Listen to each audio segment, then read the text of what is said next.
আসসালামু আলাইকুম। বিদ্যুৎ লাইন ঘন্টার পর ঘন্টা বন্ধ হয়ে থাকার অন্যতম এবং বিশেষ একটি কারণ হচ্ছে এই ইনসুলেটর। এই ইনসুলেটরগুলো কিন্তু ফ্রেশ থাকে, কোথাও কোনো ফাটা থাকে না। ফাটা না থাকার কারণে এটার উপর দিয়ে আমরা বিদ্যুৎ সুন্দরভাবে প্রবাহিত হয়, কোনো প্রকার ত্রুটি হয় না এবং এখান দিয়ে আমাদের তারগুলো থাকে। তো এই যে ইনসুলেটরটা আপনারা দেখতে পাচ্ছেন, এই ইনসুলেটরটা কিন্তু ক্র্যাক করছে, অর্থাৎ ফল্ট। এই ক্র্যাক করার কারণে লাইন ফল্ট হয়ে আমরা যতবারই লাইন চালু করতেছি অটো বন্ধ হয়ে যাচ্ছে। এখানে হালকা শব্দ হয় বা বিকট শব্দ হয়, দুইটা শব্দ হয়। একটা হচ্ছে হালকা চিট করে শব্দ হয়, যেটা আশেপাশে লোকেরাও টের পায় না। আর একটা শব্দ হচ্ছে অনেক জোরে শব্দ হয়, বিকট শব্দ।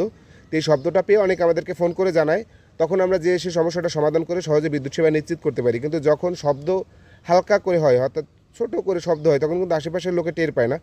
তখন আমাদের কী করতে হয়, কি প্রত্যেকটা খুঁটির গোড়ায় যেতে হয়।